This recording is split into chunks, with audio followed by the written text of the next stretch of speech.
Welcome back, guys. I've just got back from my NASA mission, as you can see. I thought, why not talk about the XE, seeing as the star of the show. Honestly, I picked up some parts. I'm waiting on a few things. You know what Australia Post is like, how poor that can be. But I'll update you what we've done so far. So basically, last video we went through a bunch of different things. A lot of it was completely easy to do. We've got a new windscreen now. Beautiful, Roy's windscreen. They're not a sponsor or anything like that, but I thought I'd give them a shout out. The bloke that put it in, his name's Nidge, absolute master.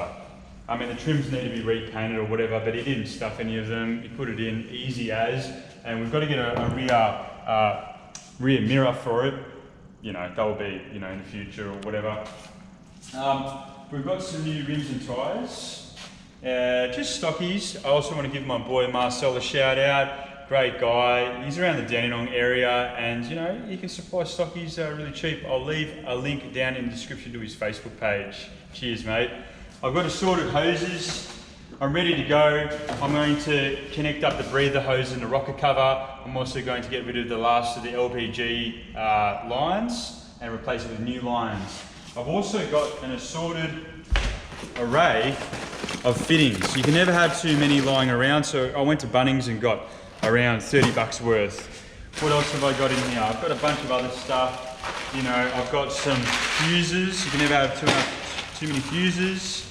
And I've got rubber grommets to fill some of the holes in the boot. So while I'm waiting on the relay so I can fix other things in the car, I thought we would go have a look at what else we've got going on. Yeah, so it was Friday and I was out and about. I was picking up some parts, blah, blah, blah. So I go to reverse in the Big D, and I felt a pop under the brake. And what's happened is that the brake booster has actually shut itself.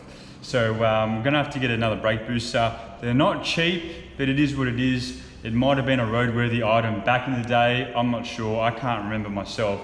So this thing's out of action for the moment. Hey, the brakes do work, but they're pretty average. So it's one of those things with old cars, it is what it is. Anyway, she's looking bloody good. What do you guys reckon? Look at that paint job. Look at those fat rims. Just amazing, hey?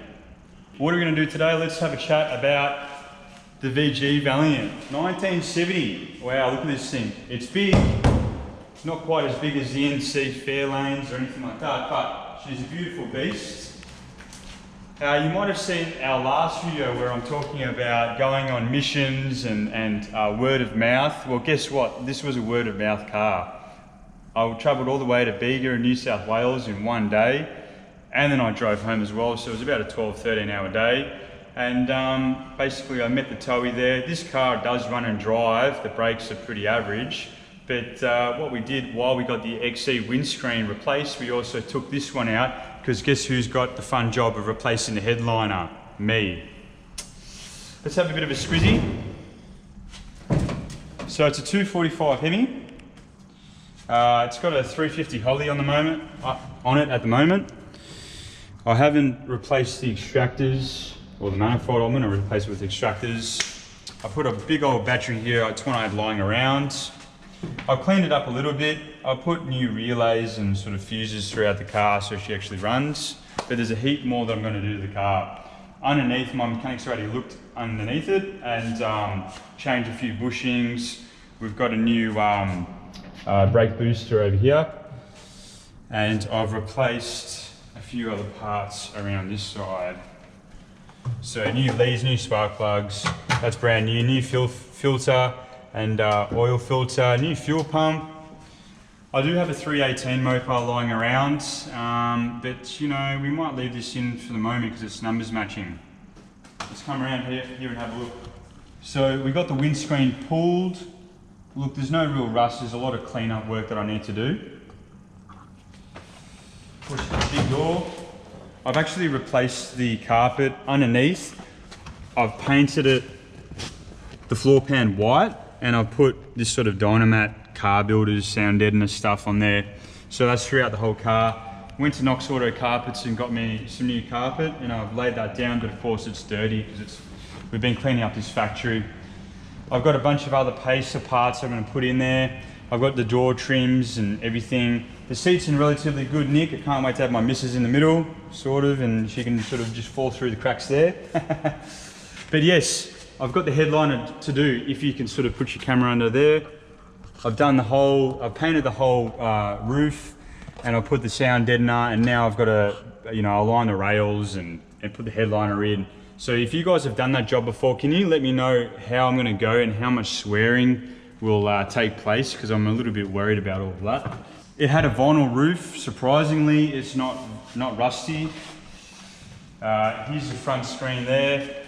There's a little bit of rust in the parcel shelf, but it's nothing that you would really worry about. It's uncut in the parcel shelf. Yeah, I mean, she's a big beast. You can fit a few bodies in the back boot there. And of course, I've got a bunch of parts. All my junk's just sort of lying around. So I've got parts over here. I've got spare doors, and the guy that sold me the car, he sort of just wanted to rid his hands of it. And I had to travel deep into the country, into a mysterious property, basically to find a car that was, of reasonable value, meaning I didn't pay too much for it. So yeah, look, the plan with this car is that we're going to just rejuvenate it. I want to drive it for a little while as a survivor car before I pull it off the road. My style is I don't really like to pull cars off the road for a long period of time, because you know why? You don't finish them, or that you lose parts and everything like that. So the idea is a survivor car, get it on the road. She's pretty close to roadworthy. I've got to do the headliner. I've got to tizzy up a few things and make sure everything works. And I think we're going to take a few videos of that. So join me in that other journey in rejuvenating the VG Hardtop Valiant 1970. I'll roll a few clips for you now of me working on the engine to see exactly what I've done. Hey, it's John from Oz General Store. I'm just chilling out on my Monday night. I've got a big adventure planned for tomorrow. A bit of a road trip to Bega, New South Wales.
Got the fuel filter, so flow is that way.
you guys know, I'm not really a Ford, Holden, Chrysler man. I'm an everything man because I grew up reading Street Machine.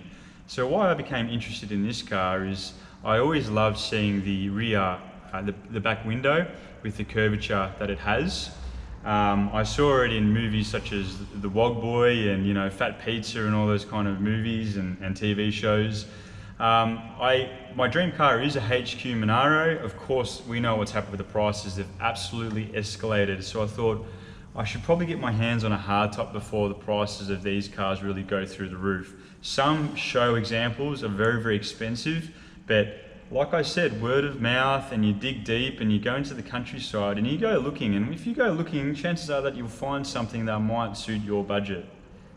I'm really excited about this particular car because I think it's in good enough condition that we can showcase it as a survivor car, and I think people would get a real kick out of seeing it back on the road. We really appreciate all the support that we've received over the last sort of month. We are trying our best to upload regularly. Our aim is for 2 videos a week.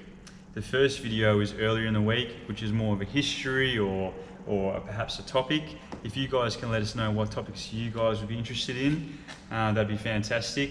And of course our beloved Friday video where we're spinning a few spanners and spinning a few yarns as well, talking about cars and getting our hands dirty. So we're really enjoying it. It's a pretty full schedule, so I hope you guys learn something from it.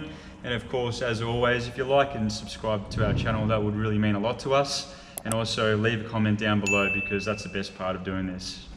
Cheers guys.